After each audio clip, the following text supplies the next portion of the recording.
அல்லேலூயா. ஆண்டவரும் மீட்பரும் இரட்சகருமாகிய இயேசு கிறிஸ்துவின் நாமத்தினால் மீண்டுமாய் உங்களை வாழ்த்தி வரவேற்கிறோம்.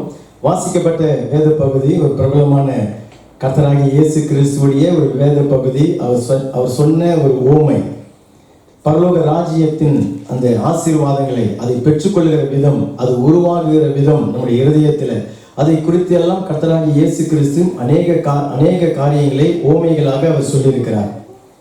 பரலோக ராஜ்யம் என்று சொல்லப்படுகிறது. தேவன் என்னுடைய வாழ்க்கையில என்னுடைய இருதயத்தை அவர் பிரசன்னத்தினால் நிரப்பி அவர் ஆளுகை செய்கிற ஒரு வாழ்க்கை. தேவன் எனக்கென்று திட்டமிட்டு வைத்திருக்கிற நன்மைகள், ஆசீர்வாதங்கள், அவைகளை என்னுடைய வாழ்க்கையில கொண்டு வருகிறது தான் தேவனுடைய ராஜ்யம். அல்லேலூயா. தேவனுடைய ராஜ்யம் ஒரு மனுஷனுடைய வாழ்க்கையில வரும்பொழுது அது அவனுடைய வாழ்க்கையில் இருக்கக்கூடிய இருள், போராட்டங்கள், பிரச்சனைகள், சாபங்கள், தீமைகளை விலக்கி தேவனுடைய நன்மைகளையும் தேவனுடைய ஆசீர்வாதத்தையும் ஒரு நீதியான, ஒரு பரிசுத்தமான, ஒரு சமாதானம் நிறைந்த, சந்தோஷம் நிறைந்த ஒரு வாழ்க்கையை அவனுடைய வாழ்க்கையில அது கொண்டு வரும். அதற்காக கர்த்தர் என்ன செய்கிறார்? இந்த வசனம் சொல்லுகிறது, ஒரு விதைக்கிறவன் விதைக்க அவன் புறப்பட்டான் என்று சொல்லி கர்த்தராகிய இயேசு கிறிஸ்து அவர் சொல்லுகிறார். மத்தேயு 13வது அதிகாரம் 3வது வசனத்திலே அவர் அநேக விசேஷங்களை ஓமைகளாக அவர்களுக்கு சொன்னார். கேளுங்கள், விதைக்கிறவன் ஒருவன் விதைக்க புறப்பட்டான் அப்படின்னு சொல்லி அவர் சொல்லுகிறார். இங்க வேத வசனத்தை நீங்க வாசித்து பார்க்கும் பொழுது அந்த விதைக்கப்படுகிற விதை தேவனுடைய வசனம். அல்லேலூயா. அதை விதைக்கிறவர் கர்த்தராகிய இயேசு கிறிஸ்து. அதை விதைக்கிறவர் தேவனுடைய ஊழியக்காரர்கள், பரிசுத்த ஆவியானவரால் தேவனுடைய ஊழியக்காரர்கள் அந்த விதைகளை விதைக்கிறார்கள். அந்த விதை நீங்கள் வீட்டிலே வேதத்தை எடுத்து வாசிக்கும் பொழுது அந்த வசனங்கள் உங்களுடைய இருதயத்துல விதைகளாக அது விதைக்கப்படுகிறதை அந்த வேத வசனம் நமக்கு சொல்லுகிறது. அப்ப அந்த விதைக்கப்படுகிற விதைகள், விதைக்கப்படுகிற தேவனுடைய வசனம் எப்படிப்பட்டது? அந்த வசனம் தான் எனக்கு தேவனுடைய ஆசீர்வாதங்களை என்னுடைய வாழ்க்கையில கொண்டு வரக்கூடிய விதைகள். அல்லேலூயா.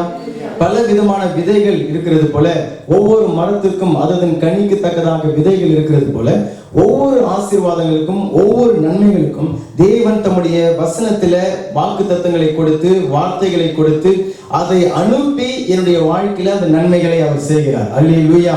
இப்ப தேவனுடைய வசனம் என்னுடைய வாழ்க்கையில வரும்பொழுது அது எனக்கு பாவ மன்னிப்புக்கு நேராக என்னை வழி நடத்துகிறது. அல்லேலூயா. அது என்னை தேவனோடு ஒரு சமாதான உறவுல என்னை நடத்துகிறது. என்னுடைய இருதயத்தில் அது சமாதானத்தை உண்டு பண்ணுகிறது. என்னுடைய இருதயத்தில் இருக்கக்கூடிய கலக்கங்கள், பயங்களை நீக்கி, சஞ்சலம், தவிப்புகளை நீக்கி தேவனுடைய வார்த்தை என்னை நோக்கி வரும்பொழுது அது எனக்குள்ளாக ஆறுதலை அது உண்டு பண்ணுகிறது. ஆமென். ஒரு பரிசுத்த வாழ்க்கை வாழ வேண்டும் என்கிற ஒரு வாஞ்சை தேவனுடைய வார்த்தையை நான் கேட்கும் பொழுது என்னுடைய இருதயத்திலே அது உண்டாகுகிறது. அல்லேலூயா. இன்றைக்கு என்னுடைய வியாதி சுகமாகணும், அல்லது என்னுடைய குறிப்பிட்ட ஒரு பிரச்சனை நீங்கணும், என்னுடைய ஒரு போராட்டம் நீங்கணும், ஒரு கண்ணீர் மாறணும் அப்படின்னு சொல்லி சொன்னால் தேவன் அதை எப்படி என்னுடைய வாழ்க்கையில செய்கிறார்? தம்முடைய வசனத்தை என்னுடைய இருதயத்தில விதைக்கிறதன் மூலியமாகத்தான். அல்லேலூயா. அநேக மாற்றங்களை எதிர்பார்ப்பார்கள். அநேக நன்மைகள் நடக்க வேண்டும் என்னுடைய பிள்ளைகளுடைய வாழ்க்கை, அல்லது என்னுடைய உறவினர்களுடைய வாழ்க்கை, அல்லது என்னுடைய வாழ்க்கை மாறணும், இப்படியான ஆசீர்வாதங்கள் உண்டாக வேண்டும் என்று சொல்லி நாம் எதிர்பார்க்கும் பொழுது அது என்னை எங்க கொண்டு வர வேண்டும்? தேவனுடைய வார்த்தையை விதைக்கிற இடத்திலே என்னை கொண்டு வர வேண்டும். அல்லேலூயா. காரணம், இன்றைக்கு தேவன் தம்முடைய வசனத்தை அனுப்பிதான் என்னை குணமாக்குகிறார். தம்முடைய வசனத்தை அனுப்பிதான் எனக்கு சகல விதமான நன்மைகளையும் சம்பூர்ணமாய் அவர்களுடைய வாழ்க்கையிலே அவர் கொடுக்கிறார். அல்லேலூயா. என்னுடைய பேதமையான இருதயத்தை கூட தேவன் தம்முடைய வசனத்தை அனுப்புகிறதன் மூலியமாக ஞானியாக அவர் ஆக்குகிறார். அல்லேலூயா. தரித்திரங்களை மாற்றி அவர் சிலுவையில சம்பாதித்த அந்த ஆசீர்வாதத்தை தேவனுடைய வார்த்தை என்னுடைய வாழ்க்கையில கொண்டு வருகிறது. ஐஸ்வர்யத்தை அது கொண்டு வருகிறது. படிப்புக்கு தேவையான ஞானத்தை அது கொண்டு வருகிறது. வாழ்க்கையில ஒரு வெற்றியான ஒரு வாழ்க்கை வாழ்வதற்கான, சாத்தானை மேற்கொண்டு வாழ்வதற்கான ஒரு அதிகாரத்தை தேவனுடைய வார்த்தை என்னுடைய வாழ்க்கையில உண்டு பண்ணுகிறது. ஆமென். காரணம், தேவனுடைய வார்த்தை யோவான் 6வது அதிகாரம் 63வது வசனத்துல கர்த்தராகிய இயேசு கிறிஸ்து சொல்லுகிறார், நான் உங்களுக்கு சொல்லுகிற வசனங்கள் அவைகள் ஆவியாகவும் ஜீவனாகவும் அது இருக்கிறது. ஆமென். நான் உங்களுக்கு சொல்லுகிற இந்த வசனம் ஆவியாகவும் ஜீவனாகவும் இருக்கிறது. வேத புஸ்தகம் முழுவதும் தேவனுடைய ஜீவனுள்ள வசனங்கள் நிரம்பி இருக்கிறது. பரிசுத்த ஆவியானவருடைய வல்லமை நிரம்பி இருக்கிற வேத வசனங்கள். அதனுடைய விளைவு என்ன? அந்த வசனம் என்ன சொல்லுகிறதோ, அந்த வாக்குத்தத்தம் என்ன சொல்லுகிறதோ, அதை நிறைவேற்றுவதற்கான, அதை உருவாக்குவதற்கான, அதை உங்களுடைய வாழ்க்கையில சிருஷ்டிப்பதற்கான அந்த வல்லமையும் அந்த ஜீவனும் அந்த வார்த்தையிலேயே அது அடங்கி இருக்கிறதாம். ஆமென், அல்லேலூயா. அப்போ கர்த்தராகிய இயேசு கிறிஸ்து அந்த வார்த்தைகள் விதைக்கப்படுகிறதை குறித்து அவர் சொல்லுகிறார். காரணம், அவரை தேடி அநேகர் வந்தார்கள். ஆனால் எல்லாருடைய வாழ்க்கையிலும் தேவனுடைய அந்த ராஜ்யத்தின் பரிபூர்ண அந்த ஆசீர்வாதங்கள், நன்மைகள், அந்த அவர் வாக்குத்தத்தம் பண்ணியிருக்கிற சகல நன்மைகளும் உண்டாகுவது இல்லை. இப்ப கர்த்தராகிய இயேசு கிறிஸ்து அது ஓமையாக அவர் சொல்கிறார். அநேகர் ஏதோ ஒரு திடீர் ஒரு திடீர் என்று சொல்லி உண்டாகக்கூடிய ஒரு நன்மைகளையே எதிர்பார்த்து கர்த்தரிடத்தில் வருகிறார்கள். அது கர்த்தர் அநேக சமயங்களில் அதை செய்கிறார். ஒரு அற்புதத்தை அவர் செய்கிறார், ஒரு சூழ்நிலையை அவர் மாற்றுகிறார். ஆனாலும் தேவனுடைய பிள்ளைகளுக்கு தம்முடைய வசனத்தின் அடிப்படையில வசனத்தை ஏற்றுக்கொண்டு அதை விசுவாசித்து அதில் நான் செயல்படும் பொழுது கர்த்தர் அதில் வைத்திருக்கிற நன்மைகளினுடைய வாழ்க்கையில அவர் செய்கிறார். அல்லேலூயா. அப்ப விதைக்கிற விதைகள் எல்லாமே ஒன்றாக இருக்கிறது. விதைக்கிறவரும் ஒரே ஆளாக இருக்கிறார்.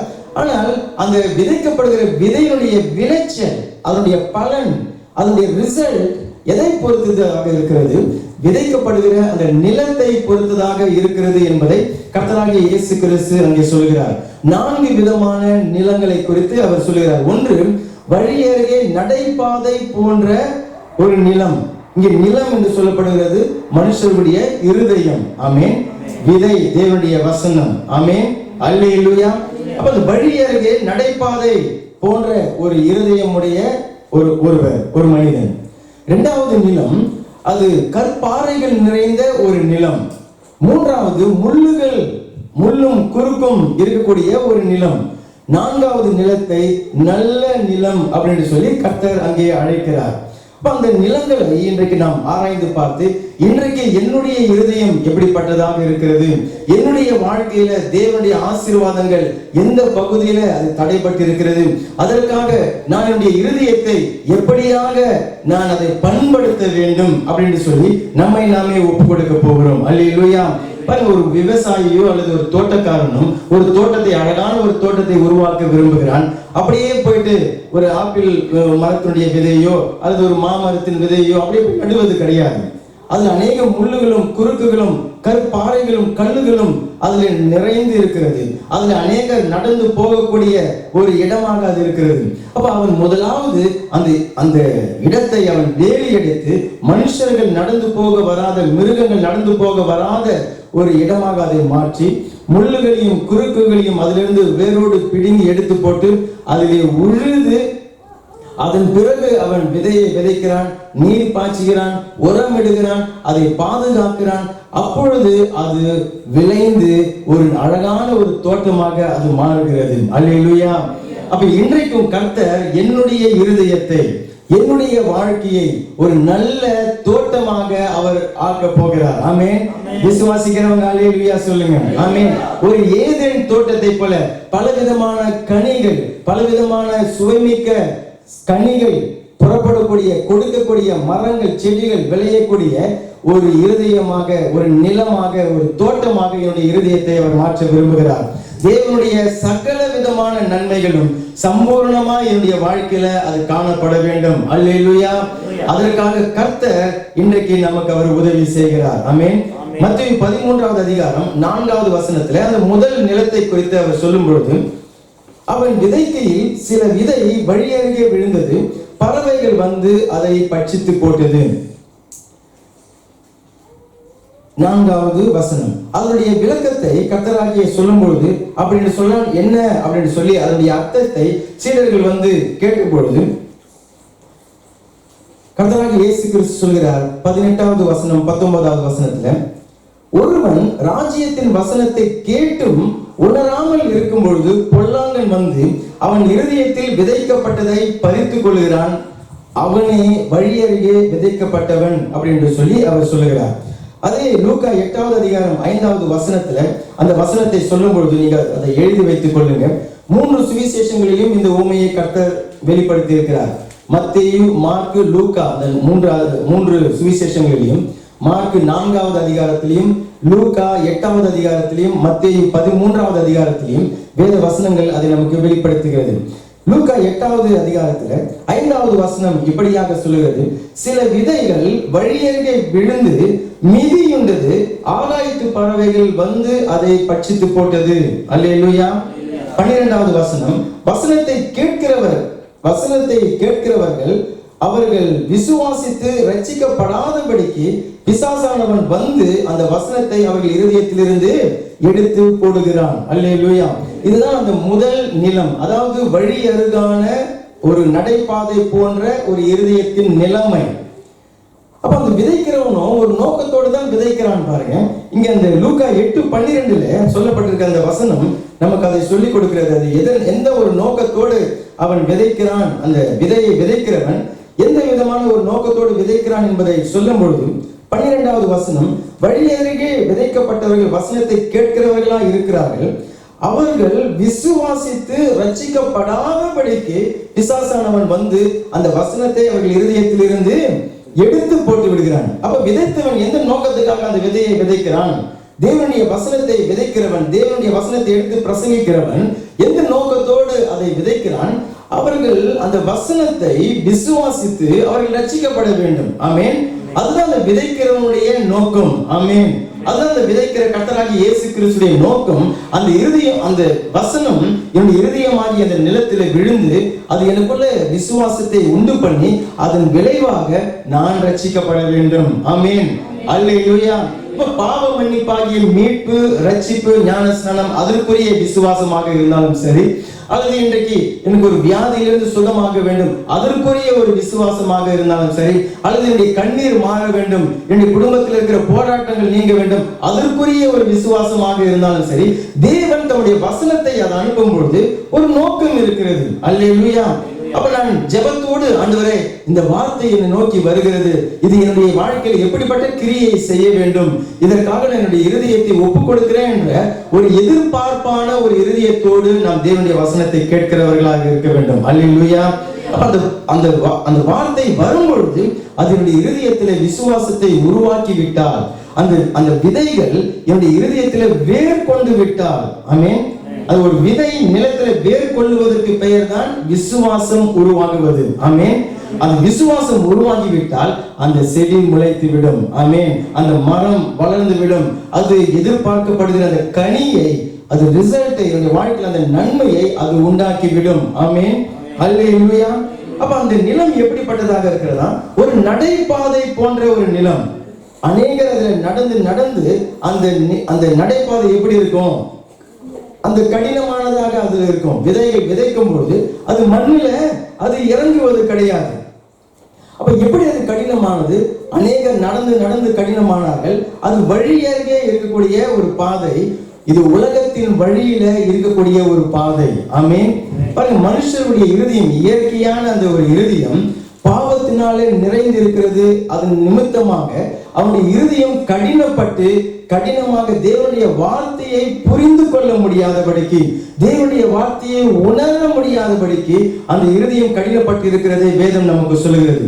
மார்க்கு 7வது அதிகாரத்தில் கர்த்தராகிய இயேசு மனுஷனுடைய இருதயம் எப்படி இருக்கிறது என்று சொல்லி உலகத்திலேயே மனுஷனுடைய இருதயத்தை வெளிப்படுத்தக்கூடிய ஒரே ஒரு முறை, ஒரே ஒரு விதம் கர்த்தராகிய இயேசு கிறிஸ்துவின் வசனங்கள் மாத்திரம்தான். கர்த்தராகிய இயேசு ஒருவர் தான் மனுஷனுடைய இருதயம் எப்படிப்பட்டது அப்படிங்கிறதை வெளிப்படுத்துகிறார். வேற எந்த ஸ்கூல்லையும் அதை சொல்லிக் கொடுக்க மாட்டாங்க, எந்த ஆராய்ச்சியாளர்களும் அதை குறித்து சொல்ல மாட்டாங்க. கர்த்தராகிய இயேசு சொல்லுகிறார் மனுஷனுடைய இருதயம் எப்படிப்பட்டு இருக்கிறதா. 20வது வசனம், மார்க் 7:20, மனுஷனுக்குள்ளே இருந்து புறப்படுகிறது மனுஷனை தீட்டுப்படுத்தும். எப்படி எனில் மனுஷனுடைய இருதயத்துக்குள்ளிருந்து பொல்லாத சிந்தனைகளும், விபச்சாரங்களும், வேசித்தனங்களும், கொலை பாதகங்களும், களவுகளும், பொருளாசைகளும், துஷ்டதனங்களும், கபடும், காம விகாரமும், வன்கண்ணும், தூஷணமும், பெருமையும், மதிகேடும் புறப்பட்டு வரும். பொல்லாங்கனவைகளாகிய இவைகள் எல்லாம் உள்ளத்திலிருந்து புறப்பட்டு மனுஷனை தீட்டுப்படுத்தும் என்றார். அந்த இருதயத்துக்குள்ளாக அவ்வளவு பாவத்தின் கிரியைகள் அந்த இருதயத்துக்குள்ளாக இருக்கிறபடினால வேத வசனம் சொல்லுகிறது, எபிரேயர் 3:13 அந்த பாவத்தின் நிமித்தம் அவனுடைய இருதயம் கடினமாக்கப்பட்டு விடுகிறதாம். ஒரு மனுஷனுடைய இருதயம் கடினமாக்கப்பட்டு விடுகிறது, அவனுடைய இருதயம் இருள் அடைந்து விடுகிறது. பாருங்க, தேவனுடைய வார்த்தைக்கு சென்சிட்டிவாக அது இல்லை. தேவனுடைய வார்த்தையை கவனமாக அதை பெற்றுக்கொள்ளக்கூடிய ஒரு தன்மை அங்க இல்லை. அந்த இருதயம் பாவத்தின் நிமித்தம் அது மழுங்கி போயிருக்கிறது. அது உணர முடியவில்லை. அந்த இருதயத்திலே அந்த வார்த்தைகள் பதிய முடியவில்லை. அப்ப அந்த வார்த்தை பிரயோஜனமற்றதாக அது ஆகிவிடுகிறது. அப்ப கர்த்தர் சொல்லுகிறார், அவன் அதை உணராமல் இருக்கிறபடியினால. தேவனுடைய வார்த்தை நம்ம நோக்கி வரும்பொழுது அது என்னுடைய இருதயத்துல ஒரு உணர்வை உண்டு பண்ண வேண்டும். என்ன உணர்வு பாருங்க, அவர்கள் அதை கேட்டு விசுவாசித்து ரட்சிக்கப்படணும் என்றுதான் அந்த வசனம் விதைக்கப்படுகிறது. ஆனால் அந்த இயற்கையான மனுஷனுடைய அந்த பாவ இருதயம் பாவங்கள் நிரம்பி இருக்கிறபடினால அது கடினப்பட்டு அது மழுங்கி போய் தேவனுடைய வார்த்தையை உணர முடியாமல் இருக்கிறது சொன்னால் என்ன அர்த்தம்? தேவன் தன்னுடைய வசனத்தின் மூலமாக அவர் வெளிப்படுத்துகிற அவருடைய அந்த அன்பு எப்படிப்பட்டதாக இருக்கிறது, அவர் எனக்காக ஏற்படுத்தி வைத்திருக்கிற அந்த ரட்சிப்பு எவ்வளவு தியாகத்தோடு அவர் சிலுவையில மரித்து தம்முடைய அன்பை எல்லாம் ஊற்றி எனக்கு இந்த ரட்சிப்பை உண்டு பண்ணி வைத்திருக்கிறார் அப்படி என்கிறத அந்த இருதயம் உணர மாட்டேங்கிறது. அதை அந்த இருதயத்துல அந்த விதைகள் பதிய மாட்டேன் என்கிறது, உணர முடியவில்லை. இந்த வார்த்தைகள் என்னை நோக்கிதான் வருகிறது, இந்த வார்த்தைகள் என்னுடைய வாழ்க்கைக்கு தேவையானது, இது எனக்கு வரப்போகிற மிகப்பெரிய தீமையிலிருந்து இந்த வார்த்தை என்னை காப்பாற்ற போகிறது, வரப்போகிற அழிவிலிருந்து இந்த வார்த்தை என்னை காப்பாற்ற போகிறது என்கிறத உணர்ந்து கொள்ள முடியாதபடிக்கு அந்த நிலம் மிதிப்பட்டு மனுஷர்களும் மிருகங்களும் நடந்து அது கடினமான ஒரு இருதயமாக ஆகிவிட்டது. மத்தேயு 24வது அதிகாரத்துல கர்த்தராகிய இயேசு கிறிஸ்து நோவாவுடைய நாட்களிலே அந்த ஜனங்களுடைய இருதயம் எப்படி இருந்தது, ஏன் பெருவெள்ளம் வந்து ஜலப்பிரளயம் வந்து அவர்களை அழித்து போட்டது என்கிறதை அவர் வெளிப்படுத்தும் பொழுது 38வது வசனத்துல கர்த்தராகிய இயேசு கிறிஸ்து சொல்லுகிறார், நோவாவுடைய நாட்களிலே எப்படி எனில் ஜலப்பிரளயத்துக்கு முன்னான காலத்திலே நோவா பேழைக்குள் பிரவேசிக்கும் நாள் வரைக்கும் ஜனங்கள் புசித்தும் குடித்தும் பெண் கொண்டும் பெண் கொடுத்தும் ஜலப்பிரளயம் வந்து அனைவரையும் வாரிக்கொண்டு போகும் மட்டும் உணராதிருந்தார்கள். அப்படியே மனுஷகுமாரன் வரும் காலத்திலும் நடக்கும் அப்படின்னு சொல்லுகிறார். அதாவது நோவாவுடைய நாட்களிலே நோவாவுக்கு தேவன் இந்த அழிவை குறித்து வெளிப்படுத்தி இருந்தார், அவர்கள் ரட்சிக்கப்பட வேண்டும் என்கிறதை குறித்து வெளிப்படுத்தியிருந்தார், ஒரு பேழையை கட்ட வேண்டும் என்று சொல்லி வெளிப்படுத்தியிருந்தார். நோவா கிட்டத்தட்ட 120 வருஷம் பிரசங்கம் பண்ணாராம். 120 வருஷம் அந்த ஜனங்களுக்கு அவர் நீதியை பிரசங்கித்தார், கிருபையை பிரசங்கித்தார். தேவனுடைய கிருபையை பெற்றுக்கொண்டு வரப்போகிற அந்த அழிவிலிருந்து காப்பாற்றப்பட வேண்டும், இந்த பேழைக்குள்ளாக நீங்கள் வந்து சேர்ந்து விட வேண்டும் என்கிறதை 120 வருஷமா பிரசங்கிக்கிறார். இந்த ஜனங்கள் அதை குறித்து ஒரு உணர்வே அடையல. பாருங்க, அவர் என்னமோ சொல்றாரு, ஏதோ இல்லாதது பொல்லாததான் சொல்லுகிறார், நடக்க முடியாததான் சொல்லுகிறார், இதுவரைக்கும் நடந்தே இல்லாத காரியத்தை எல்லாம் சொல்லுகிறார் அப்படின்னு சொல்லி உணர்வு இல்லாதவர்களாய் அவர்கள் இருந்தார்கள் அப்படின்னு சொல்லி அவர் சொல்லுகிறார். ஆனால் ஜனங்கள் பாருங்க, அந்த ஜலப்பிரளயத்துக்கு முன்னான காலத்தில் நோவா பேழைக்குள் பிரவேசிக்கும் வரைக்கும் நாள் வரைக்கும் ஜனங்கள் புசித்தும் குடித்தும் பெண் கொண்டும் பெண் கொடுத்தும் இருந்தார்கள் அப்படின்னு சொல்லி, அது புசித்து குடித்து பெண் கொண்டு பெண் கொடுக்கிறது, விற்கிறது, வாங்குறது, நடுகிறது, இப்படிப்பட்ட காரியங்களை இயல்பான வாழ்க்கையில மனுஷன் அன்றாடம் செய்யக்கூடிய காரியங்கள். அதை கர்த்தராகிய இயேசு தவறாக சொல்லல. அவர் எதற்காக அதை சொல்லுகிறார் என்று சொல்லி சொன்னால், இங்க ஒரு மனுஷன் 120 வருஷமா பிரசங்கம் பண்ணி கொண்டிருக்கிறான், உலகத்தையே வெள்ளம் வந்து அழிக்க போகிறது, தேவனுடைய கோபாக்கினை வந்து அழிக்க போகிறது அப்படின்னு சொல்லி இந்த ஜனங்கள் உணரவே இல்லை. எங்களை தான் கர்த்தர் சொல்கிறார், நான் இந்த பேழைக்குள்ளாக நுழைய வேண்டும், தேவனுடைய கிருபையை பெற்று ரட்சிக்கப்பட்டு நான் அந்த பேழைக்குள்ளாக நான் நுழைய வேண்டும், அப்பொழுதுதான் நான் ரட்சிக்கப்பட முடியும் என்று சொல்லி உணராமலேயே அவர்கள் இயல்பான அன்றாட வாழ்க்கையை அவர்கள் சாதாரணமாகவே அப்படியே வாழ்ந்து கொண்டு இருந்தார்கள் அப்படின்னு சொல்லி கர்த்தர் சொல்கிறார். அதனுடைய விளைவு என்ன? ஜலப்பிரளயம் வந்து அனைவரையும் வாரிக்கொண்டு போக மட்டும் அவர்கள் உணராமலேயே அவர்கள் போய்விட்டார்களாம். ஆனால் கர்த்தராகிய இயேசு கிறிஸ்து இன்றைக்கு அவர் சொல்கிறார், அந்த கடினமான அந்த ஒரு நடைபாதை போன்ற ஒரு இருதயம் இன்றைக்கு நம்மை விட்டு அதை மாற வேண்டும். அல்லேலூயா. அந்த இருதய கடினம் ஏன் வருகிறது? பாவத்தினால கடினமானது. அதே சமயத்துல பிசாசானவன் அப்படி நம்ம உணராமல் அந்த வார்த்தைகளுடைய இருதயத்துல வந்து விழும் பொழுது பிசாசானவன் அந்த வார்த்தைகளை சுலபமாக திருடி வருகிறான். அதை குறித்து மறுபடியும் ஒரு எண்ணம் வருவதில்லை. என்ன சொன்னாங்க, சபையில என்ன பிரசங்கம் பண்ணப்பட்டது, வேதத்துல நான் என்ன வாசித்தேன், நான் விசுவாசிக்கிறதை குறித்து, ரட்சிப்பை குறித்து என்ன சொல்லப்பட்டது, அப்படி என்கிற அந்த ஒரு மீண்டுமான மறு யோசனை இல்லாதபடிக்கு விதைக்கப்பட்ட அந்த வார்த்தை இருக்கிறத சாத்தான் வந்து குருவி பாருங்க எப்படி அந்த நடைபாதையில விழுந்த அந்த தானியங்களை எல்லாம் அது வந்து எடுத்துக்கொண்டு சென்று விடுகிறதோ, அப்படி என்னுடைய இதயத்துல விதைக்கப்பட்ட அந்த வார்த்தையை சாத்தான் திருடி சென்று விடுகிறான். பாவத்தினுடைய அந்த விளைவு, கடினமாக்கப்பட்டதனுடைய அந்த விளைவு. அநேகர் கூட பாருங்க, நம்ம தேவனுடைய வார்த்தையை அதை குறித்து நாம் கேட்கும் பொழுது எப்படி கவனமாய் கேட்க வேண்டும் என்கிறதை குறித்தும் கர்த்தர் தொடர்ச்சியான வரக்கூடிய அந்த பகுதியில் அவர் சொல்லுகிறார். நீங்கள் கேட்கிறதை குறித்து கவனமாய் இருங்கள். நீங்க எப்படி கேட்கிறீங்க, தேவனுடைய வசனம் உங்களை நோக்கி வரும்பொழுது எப்படி அதை கேட்கிறீர்கள்? அநேகரை நான் பார்த்திருக்கிறேன். ஒரு சில குடும்பங்கள்ல அந்த வார்த்தைகளை பெற்றுக்கொள்வார்கள், அதை கொண்டு சென்று வீட்டில இருந்து கொண்டு அதை விமர்சித்துக் கொண்டு பேசித்துக் கொண்டு இருப்பார்கள். கர்த்தருடைய கிருபையினால நம்முடைய சபையில அப்படி யாரும் இல்லை. அல்லேலூயா. கர்த்தருக்கு மகிமை உண்டாகட்டும். அது பிரசங்கித்த ஊழியரை குறித்து பேசிக் கொண்டிருப்பாங்க, அவருடைய குறைகளை குறித்து பேசிக் கொண்டிருப்பாங்க, அவர் எப்படி ட்ரெஸ் பண்ணார் என்று சொல்லி பேசிக் கொண்டிருப்பாங்க, அவர் எப்படி நின்றார், எப்படி நடந்தார் என்கிறதை எல்லாம் விமர்சித்துக் கொண்டு தேவன் மேல ஒரு அபிப்பிராயம் வைத்துக் கொண்டிருப்பாங்க, மனுஷருக்கு மேல ஒரு விரோதமான அபிப்பிராயங்கள் வைத்துக் கொண்டிருப்பார்கள். வீட்டில் அதை குறித்து பேசிக் கொண்டிருப்பார்கள். பாருங்க, வீட்டில குறை சொல்லிக் கொண்டும் குற்றப்படுத்திக் கொண்டும் அவர்கள் பேசிக் கொண்டிருக்கும் பொழுது கேட்ட அந்த வார்த்தை இருக்கிறது, அது இருதயத்திலே இறங்காது.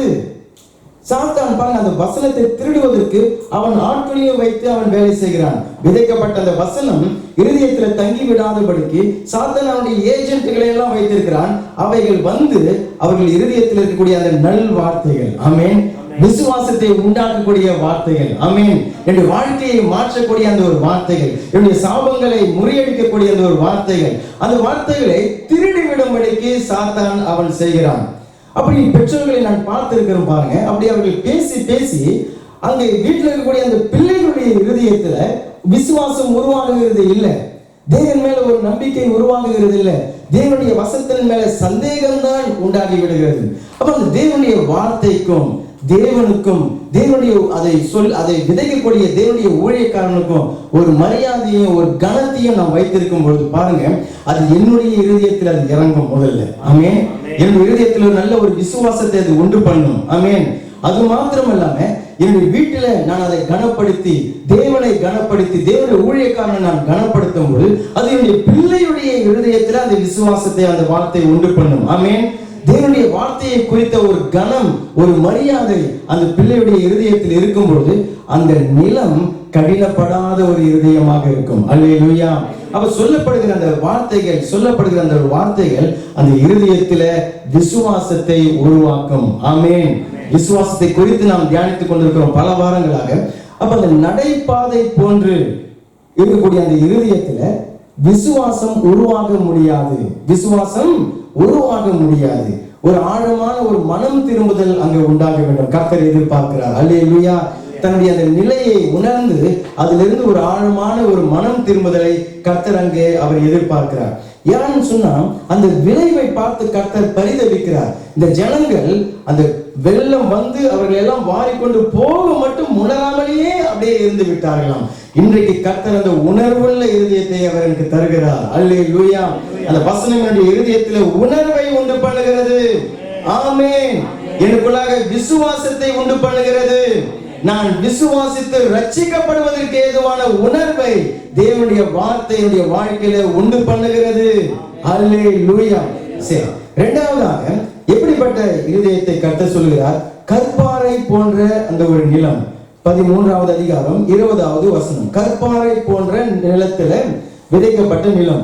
பாருங்க, ஒரு தோட்டத்துல கற்பாறைகள் இருக்கிறது. அதுவும் இங்கே இருக்கக்கூடிய இந்த மண்ணுகள்ல நீங்க சும்மா அப்படி தோண்டினா போதும், அந்த சுண்ணாம்பு கல்லுங்க எங்க பார்த்தாலும் இந்த சுண்ணாம்பு கல்லுகள் இருக்கும். இங்க இருக்கக்கூடிய தோட்டங்கள்ல கொஞ்சம் மண்ணு மேல இருக்கிறது போலதான் இருக்கும். நீங்க சரி ஒரு மரத்தை வைக்கலாம் இப்படி தோண்டி பார்த்தா அது போய் ஒரு கல்லுல போய் பெரிய கல்லுல போய் இடிக்கும். சரி, இன்னும் ஒரு 1 மீட்டர் கழிச்சு தோண்டி பார்த்தா அதுல இன்னும் கொஞ்சம் ஒரு கல் இருக்கும்.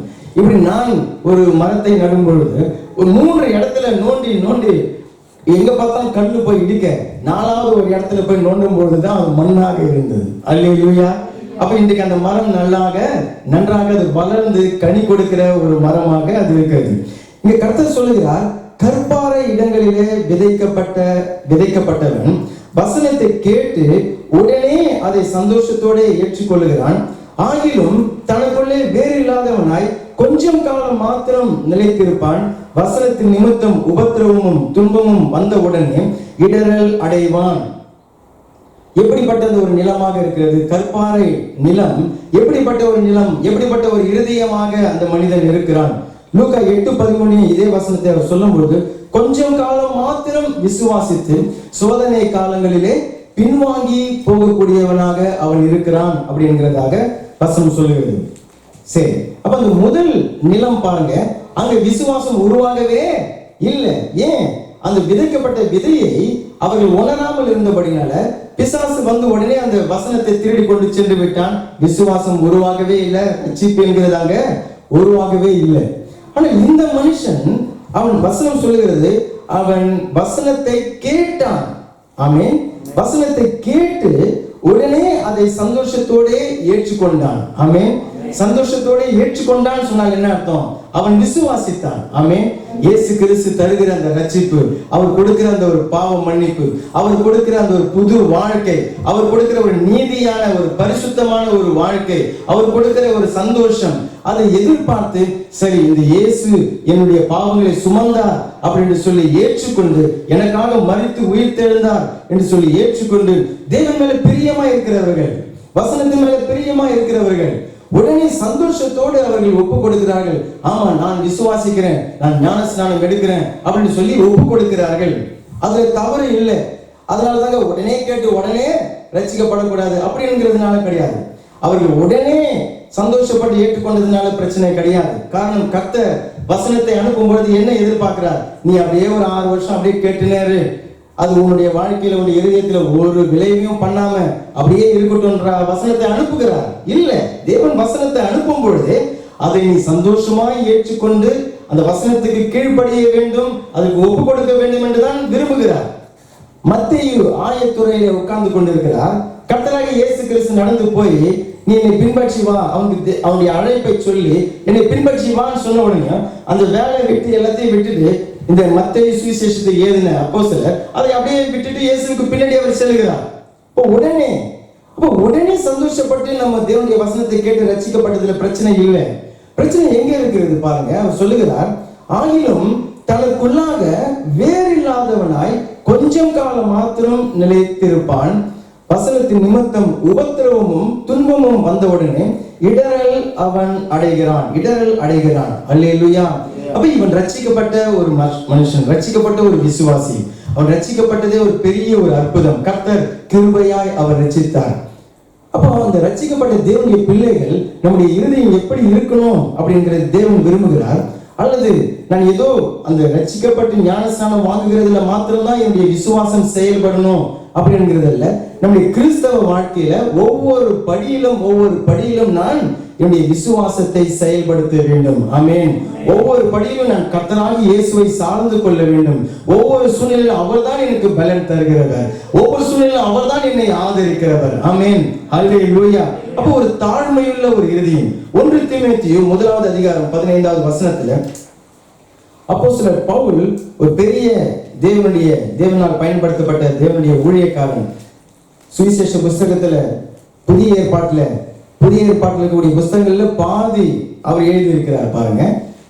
அநேக சபைகளை ஸ்தாபித்தவர் அப்போஸ்தலர் பவுல் தன்னை குறித்து அவர் சொல்லுகிறார். சொல்லும் பொழுது அதுவும் யாருக்கு எழுதுகிறார் அந்த வசனத்தை? தன்னுடைய ஒரு உடன் ஊழியன், தன்னால் உருவாக்கப்பட்ட ஒரு ஊழியனுக்கு எழுதும் பொழுது அப்போஸ்தலர் பவுல் எழுதுகிறார்.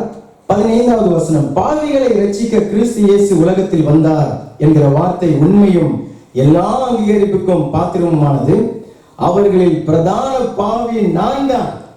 ஆமென். என்ன சொல்றார்? ஒரு பெரிய பரிசுத்தவான், ஒரு பெரிய தேவனுடைய ஊழியக்காரன். அவர் தன்னை குறித்து சொல்லும் பொழுது, கர்த்தராகிய இயேசு கிறிஸ்து பாவிகளை ரட்சிக்க வந்தார், ஆனால் அவர்கள் எல்லாருமே நான் தான் பிரதான பாவி அப்படின்னு சொன்னார். நான் பெரிய பாவியாய் இருந்தேன். கர்த்தராகிய இயேசு தம்முடைய கிருபையினால, தம்முடைய இரக்கத்தினால என்னை அவர் ரட்சித்தார். ஆமென். இந்த ஒரு இருதயம், ஒரு தாழ்மையான ஒரு இருதயத்தை உண்டாக்கும்படிக்காகவே தேவன் அப்படி அந்த ஒரு பாவிகளை அந்த பாவ சேற்றிலிருந்து அவர் தூக்கி எடுக்கிறார். ஆமென். ஏன்னு சொன்னா, நான் ரட்சிக்கப்பட்ட பிறகு என்னை தேவன் எப்படியான ஒரு பாவ சேற்றிலிருந்து என்னை அவர் தூக்கி எடுத்தார். என்னுடைய தகுதி இல்லை, என்னுடைய பலன் இல்லை, அவருடைய கிருபையினால, அவருடைய இரக்கத்தினால என்னை அவர் ரட்சித்தார். அப்படின்ற எப்பொழுதும் வெறும் அந்த ரட்சிக்கப்படுகிற சூழ்நிலை மாத்திரம் கிடையாது, என்னுடைய வாழ்நாள் எல்லாம் அல்லேலூயா அந்த ஒரு தாழ்மை இருதயத்துல, அந்த ஒரு தாழ்மை இருக்கிற ஒரு இருதயமாக இருக்க வேண்டும் என்று சொல்லி தேவன் விரும்புகிறார். அப்போ ஒரு நல்ல ஒரு ஆழமான ஒரு மனம் திரும்புதல், என்னுடைய பாவ வாழ்க்கையை குறித்த, பாவ நிலையை குறித்த ஒரு நல்ல ஒரு ஆழமான மனம் திரும்புதல் உண்டாகிதான் நான் ரட்சிக்கப்பட வேண்டும். ஆமென்.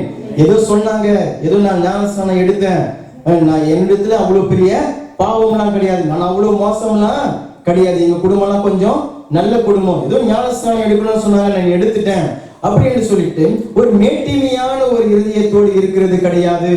ஒரு பெருமையான ஒரு இருதயம், அது சுய நீதியில வாழக்கூடிய, ஒரு சுய பெருமையில அல்லது ஒரு மேட்டிமையான ஒரு இருதயத்துல வாழ்கிறது தான் இந்த கற்பாறை குறிக்கிறது. அதை சார்ந்து கொண்டிருக்கிறது. பாருங்க, நான் ரட்சிக்கப்பட்டேன், நான் ரட்சிக்கப்பட்ட மாத்திரத்துல அபிஷேகத்தை பெற்றுக்கொண்டேன், நான் என்னுடைய வாழ்க்கையை சொல்றேன், நான் ஜெபித்த உடனே எனக்கு ஒரு வீடு கட்டினேன், ஜெபித்த மாத்திர இந்தியாவில் நிலங்களை வாங்கினேன், ஜெபித்த மாத்திரத்துல அதாவது ஒரு நல்ல வேலை கிடைத்தது, ஜெபித்த மாத்திர ஒரு வீடு கிடைச்சது. அப்போ பாத்தீங்களா என்னுடைய ஆவிக்குரிய வாழ்க்கை எவ்வளவு ஒரு வல்லமையாக இருக்கிறது பாத்தீங்களா அப்படின்னு சொல்லுவதற்காக கிடையாது. நல்லா கவனிக்கணும்.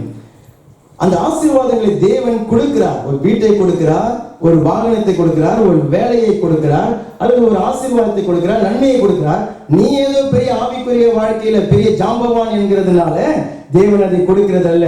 அல்லது நீ ஒரு பெரிய ஒரு விசுவாச வீரன், நீ ஜெபித்து அப்படின்னு அதை பெற்றுக்கொண்ட என்கிறதுனால அல்ல. கர்த்தருடைய இரக்கம், அல்லேலூயா, அவருடைய கிருபை. ஆமென். நீ அவரை அறிய வேண்டும், நீ அவரை இன்னும் அதிகமாய் பற்றிக்கொள்ள வேண்டும்.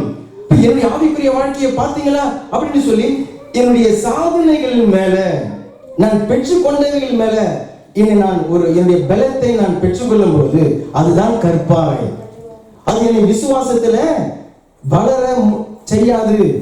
அல்லது ஒரு உபத்திரமும் ஒரு துன்பமும் வரும் பொழுது அது தாக்கு பிடிக்க முடியாது. அது வெயில் அடித்த மாத்திரத்துல அது காய்ந்து போய்விடும். காரணம் பாருங்க, அந்த விதைக்கப்பட்ட ஒரு விதை வேர் கொண்டு அது வளரணும் இல்லையா, செடி மேற்கொண்டு இன்னும் வளரணும். அப்ப வேர் இன்னும் கொஞ்சம் கீழே இறங்கும். எதுக்காக இறங்கும்னா, சென்று தண்ணீர் சேகரித்து, அதுதான் அதுக்கு ஊட்டச்சத்து, செடிக்கு அதுதான் ஊட்டச்சத்து. அப்ப வேறு தண்ணீர் இழுக்கிறதுக்காக கீழே இறங்கும். கீழே அங்க பாறை இருக்கும்.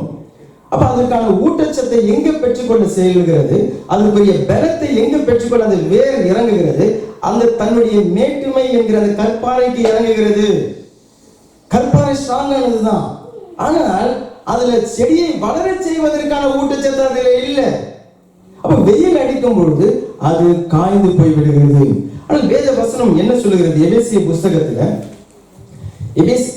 புஸ்தகத்துல மன்னிக்கணும், கொலோசியர் 2:6 வேத வசனம் என்ன சொல்லுகிறது? Colossiens chapitre 2 verset 6. 6வது வசனம். ஆகையால் பாருங்க, இப்ப ரட்சிக்கப்பட்டாகிவிட்டது, விசுவாசித்து சந்தோஷத்தோடு நான் ஏற்றுக்கொள்வேன். பாருங்க, இயேசுவை விசுவாசிக்கிறதே பெரிய சந்தோஷம் தான். ஆமென். சரி, இப்ப விசுவாசித்து ரட்சிக்கப்பட்டு விட்டு ஞானஸ்நானம் வாங்கிவிட்டு அப்படியே நீ இருந்துடு அப்படின்னு சொல்லி தேவன் சொல்லல, எனக்கு இந்த அற்புதம் நடந்தது, அதுல நான் அற்புதம் நடந்தேன் அப்படின்னு சொன்னா நான் பெரிய ஒரு ஆவிக்குரிய வாழ்க்கையை வாழ்ந்து கொண்டிருக்கிறேன் அப்படின்னு சொல்ல ஒரு கற்பனையில வாழ சொல்லல. தேவன் அங்க என்ன சொல்லுகிறார்? 6வது வசனத்துல, நீங்கள் கர்த்தராகிய கிறிஸ்து இயேசுவை ஏற்றுக்கொண்டபடியே நீங்க ரட்சிக்கப்பட்டிருக்கீங்க. ஓகே, இப்போ ரட்சிக்கப்பட்டபடியே அவருக்குள் வேர் கொண்டவர்களாகவும், வேர் கொள்கிறதுன்னு சொன்ன என்ன அர்த்தம்? அந்த விசுவாசத்துல இன்னும் ஆழமாக பலப்பட வேண்டும். வேர் கொண்டவர்களாகவும் அவர் மேல் கட்டப்பட்டவர்களாகவும் அவருக்குள்ளே நடந்து கொண்டு நீங்கள் போதிக்கப்பட்டபடியே விசுவாசத்தில் உறுதிப்பட்டு, அல்லேலூயா சொல்லுங்க, விசுவாசத்தில் உறுதிப்பட்டு ஸ்தோத்திரத்தோடே அதிலே பெருகுவீர்களாக. ஸ்தோத்திரத்தோடே அதிலே பெருகுவீர்களாக. ஆமென். அல்லேலூயா. பாருங்க, நான் விசுவாசிக்கப்பட்டு ஞானஸ்நானம் பெற்றுக்கொண்டேன், அதோட நான் நின்று விடுகிறது இல்ல. சரி, ஏதோ ஒரு வேலை கிடைச்சிடுது, ஏதோ நான் ஒரு வீட்டை கட்டிட்டேன், அல்லது ஏதோ நான் வாகனத்தை வாங்கிட்டேன், போதும், அப்ப கர்த்தர் என் மேல ரொம்ப பிரியமா இருக்கிறார், நான் அவருடைய அந்த ஆவிக்குரிய வாழ்க்கையில ரொம்ப வளர்ந்து நல்ல ஒரு ஜாம்பவானா இருக்கிறேன். இல்ல, வேத வசனம் என்ன சொல்லுகிறது? நீ அதை சார்ந்து கொள்ளாதே, உன்னுடைய சுய நீதியை சாய்ந்து கொள்ளாதே, உன்னுடைய சுய மேட்டுமையான காரியங்களை அதிலிருந்து பலத்தை பெற்றுக் கொள்ளாதே. அதுல நீ சாய்ந்தான்னு சொன்னால் வெயில் அடிக்கும் போது நீ காய்ந்து போவாய், பிரச்சனை வரும்போது அது தீர்ந்து போய்விடும். அப்ப என்ன செய்யணுமா? அவர் சொல்லுகிறார், நீ அவருக்குள்ளாக வேர் கொண்டவர்களாக அவர் மேல கட்டப்படணும். கர்த்தராகிய இயேசு கிறிஸ்து என்ற கற்பாறையின் மேல கட்டப்படணும். ஆமென். என்னுடைய மனமேட்டுமை என்ற கற்பாறையில கட்டப்பட முடியாது, இயேசு கிறிஸ்து என்ற கற்பாறையில கட்டப்பட வேண்டும். விசுவாசத்துல உறுதிப்பட்டு ஸ்தோத்திரத்தோடே அதுல பெருக வேண்டும். என்ன சொல்ல வர்றாங்க?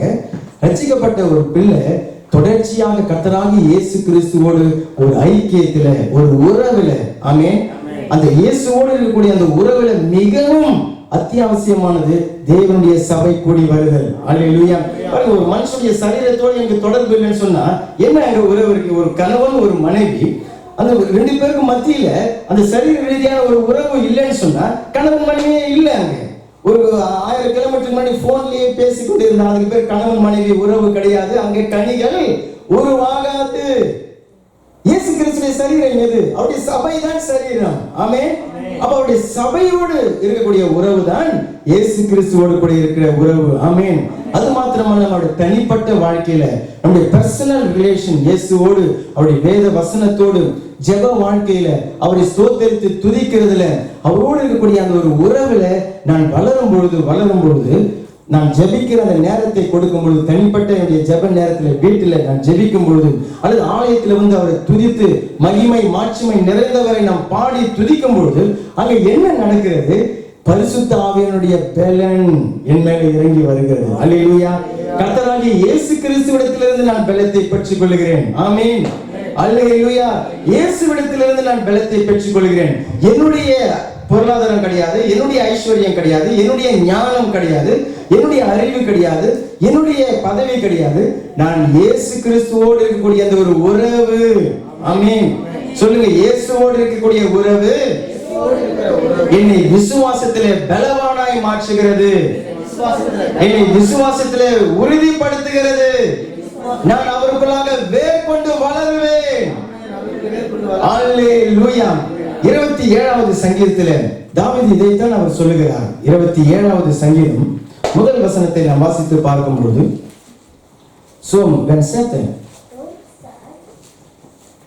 பெரிய ஒரு ராஜா, பெரிய சாதனைகள், பெரிய வெற்றிகளை கண்ட ஒரு ராஜா,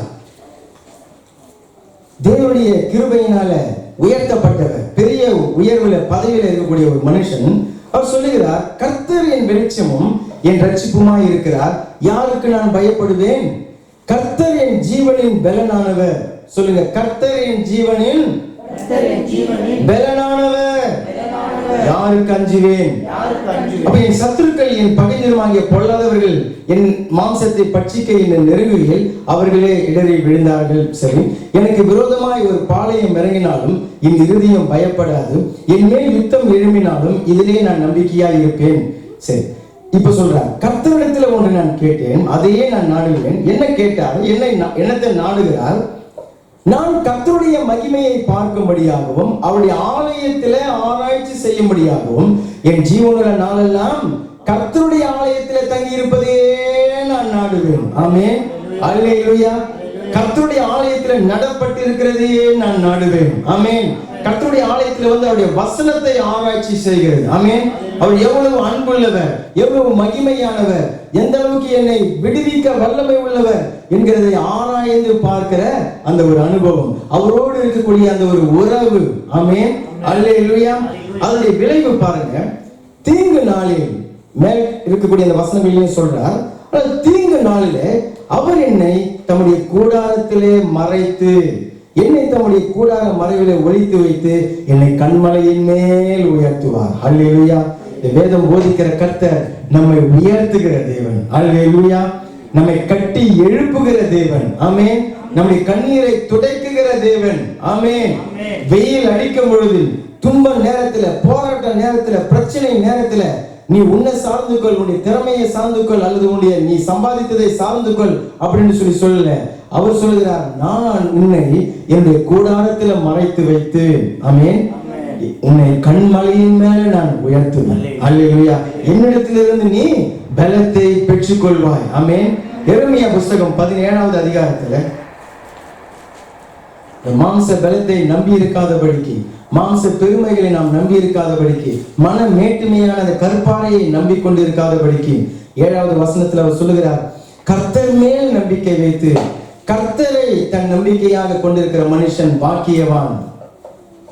அவன் தண்ணீரண்டையே நடப்பட்டதும் கால்வாய் ஓரமாக தன் வேர்களை விடுகிறதும் உஷ்ணம் வருகிறதை காணாமல் இலை பச்சையாய் இருக்கிறதும் மழை தாட்சியான வருஷத்திலும் வருத்தமின்றி தப்பாமல் கனி கொடுக்கிறதுமான மரத்தை போல இருப்பான். ஆமென்.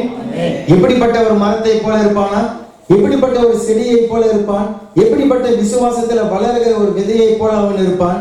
நீர்கால்கள் ஓரமா நடப்பட்டு இருப்பான். அவன் கற்பாறைக்கு மேல நடப்பட்டு இருக்க மாட்டான். நல்லா கவனிங்க. அந்த மண்ணுக்கு கீழே கற்பாறை இல்ல, அவன் இருக்கிற அந்த மண்ணுக்கு கீழே நீரோட இருக்கிறது. ஆமென். ஜீவ தண்ணீர் ஓடுகிறது. அவனுடைய வேர்கள் எங்க பாய்ந்து செல்லுகிறதா? அந்த நீரோடைக்கு பாய்ந்து செல்லுகிறது.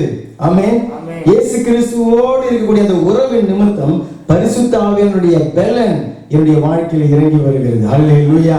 அதனுடைய விளைவு என்ன பாருங்க. உஷ்ணம் வருகிறதை அவன் காண மாட்டான். உஷ்ணம் அடிக்கும், வாழ்க்கையில உஷ்ணம் வரும், ஆனால் அதை அவன் காண மாட்டான். சொன்னா அது அவனுடைய வாழ்க்கையில பெரிய சேதத்தை அது உண்டு பண்ணுகிறது இல்லை. இலை பச்சையாகவே இருக்கும். ஆமென். அட மழையே வரல, மழை இல்லாத காலத்திலையும் சரி அவன் வருத்தம் இன்றி அவனுடைய வாழ்க்கையில கனிகளை அவன் கொடுப்பான். ஆமென். அல்லேலூயா. ஏன்? அவன் கற்பாறை போன்ற இருதயம் நிறைந்த அந்த நிலத்தில இல்ல, அவன் கர்த்தரை நம்பி, கர்த்தரோடு இருக்கக்கூடிய உறவு, சபை கூடி வருதல், என்னுடைய வேத வாசிப்பு, தனிப்பட்ட ஒரு ஜெப வாழ்க்கை, கர்த்தரை ஆராதித்து துதிக்கிறது, அதுலதான் எனக்கு பலன் இருக்கிறது. வேத வசனத்தை நான் வாசித்து தியானிக்கும் பொழுது அதிலிருந்து தான் நான் பலத்தை பெற்றுக் கொள்கிறேன். கர்த்தர் தான் என்னுடைய பலன், கர்த்தர் தான் என்னுடைய ஜீவனின் பலனாய் இருக்கிறார். இன்றைக்கு பாருங்க, அந்த மன மேட்டுமை, அந்த என்னுடைய திறமை, நான் சாதித்த என்னுடைய படிப்பு, என்னுடைய வேலை, நான் பெற்றுக்கொண்ட காரியங்கள் மீது வைக்கிற நம்பிக்கைகள், அந்த கற்பாறைகள் கர்த்தர் இன்றைக்கு தகர்த்து எரிந்து போடுகிறார். அல்லேலூயா. கர்த்தாவே, நீர்தான் கதி, நீர்தான் என்னுடைய கதி அப்படின்னு சொல்லி அவருடைய பாதத்துல வந்து சரணடைகிறவர்களை கர்த்தர் ஆசீர்வதித்து அவர் கண்மலையின் மேல அவர் உயர்த்துகிறார். அல்லேலூயா. உம்மை விட்ட எனக்கு யாரும் இல்லை ஆண்டவரே, உம்மை தவிர என்னை ஏற்றுக்கொள்கிறவர்கள் யார்? என்னை உயர்த்தக்கூடியவர்கள் யார்? நீர்தான் என்னுடைய பலன், நீர்தான் என்னை உயர்த்துகிறவர், நீர்தான் என்னுடைய கதி. உம்மை விட்ட வேற நாதி எனக்கு இல்லை. உம்மை பிரிந்து என்னால் ஒன்றும் செய்ய முடியாது. உம்முடைய பாதம் ஒன்றே எனக்கு போதும். அல்லேலூயா. அப்படின்னு சொல்ல பாதத்தை கண்ணீரோடு நாம் பற்றி கொள்ளும் பொழுது கர்த்தர் நம்மை அவர் உயர்த்துகிறார். அந்த ஒரு தாழ்மையான ஒரு இருதயத்தோடு, ஒரு கீழ்ப்படிதலான ஒரு இருதயத்தோடு, மனமேட்டிமை இல்லை, சுய பெருமைகள் அல்ல, நான் ஜெபித்து பெற்றுக் கொண்டவைகள் தான். பாருங்க, ஒரு சில பரிசுத்தமா இருப்பாங்க, நல்லது. ஆனால் வேதம் அந்த பரிசுத்த பெருமையை குறித்து சொல்லுகிறது. நான் ரொம்ப பர்ஃபெக்டான ஆளு, நான் ரொம்ப பர்ஃபெக்டா இருக்கிறேன், அதுவும் ஒரு பெருமை. அது பரிசுத்த பெருமை இல்லை. என் எந்த சேற்றிலிருந்து என்னை தூக்கி எடுத்தார். அல்லேலூயா. அந்த ஒரு தாழ்மை, கர்த்தர் எவ்வளவு பெரிய விலைக்கரையும் செலுத்தி என்னை அவர் மீட்டு எடுத்தார். அவருடைய அன்பு, அவருடைய இரக்கம் உணர்ந்தவர்களாக எப்பொழுதும் ஆண்டவரே, நான் அந்த தாழ்மையிலேயே காத்துக்கொள்ள எனக்கு நீ கிருபை தாரும். அந்த கற்பாறைகள் அவைகளை உடைத்து போடுகிற எந்திரமாக தேவன் இன்றைக்கு என்னை அவர் மாற்றுகிறார். அல்லேலூயா. இருதயத்தில் இந்த மண்ணுக்கு கீழே இருக்கிற கற்பாறைகள் இயேசுவின் நாமத்தினால உடைந்து போகட்டும். உடைக்கும்படிக்கு நான் என்னை ஒப்பு கொடுக்கிறேன் ஆண்டவரே. அல்லேலூயா. விசுவாசிக்கிறவங்க அல்லேலூயா சொல்லுங்க. மூன்றாவதாக, அந்த விதைக்கிறவன் விதைக்க போகும் பொழுது அந்த விதைகள் எங்க விழுந்ததாம்? முள்ளுள்ள இடத்துல அந்த விதைகள் விழுந்தது என்பதாக மத்தேயு 13:22 அவர் சொல்லுகிறார். அந்த முள்ளுள்ள இடங்களிலே விதைக்கப்பட்ட அந்த இருதயம் உடைய மனுஷன் எப்படிப்பட்டவனா இருக்கிறான்? அவன் எப்படிப்பட்ட பலனை கொடுக்கிறான் பாருங்க. முள்ளுள்ள இடங்களில் விதைக்கப்பட்டவன் வசனத்தை கேட்கிறவனாய் இருந்தும் உலக கவலையும் ஐஸ்வர்யத்தின் மயக்கமும் வசனத்தை நெருக்கி போடுகிறதுனால அவனும் பலனற்று போவான். இவன் எப்படிப்பட்டவனா? இன்னும் லூக்கா 8 அல்லது மார்க் 4 எடுங்க. மார்க் 4:18 இன்னும் கொஞ்சம் அதுல ஒரு சில வார்த்தைகளை சொல்லுகிறார். 4:18 மார்க் 4:18 யார் அந்த முள்ளில் விதைக்கப்பட்ட விதைகள் உடைய அந்த நிலம்? வசனத்தை கேட்டும் உலக கவலைகளும் ஐஸ்வர்யத்தின் மயக்கமும் மற்றவர்களை பற்றி உண்டாகுகிற இச்சைகளும் உட்பிரவேசித்து வசனத்தை நெருக்கி போட அதனாலே அவன் பலனற்று போகிறான்.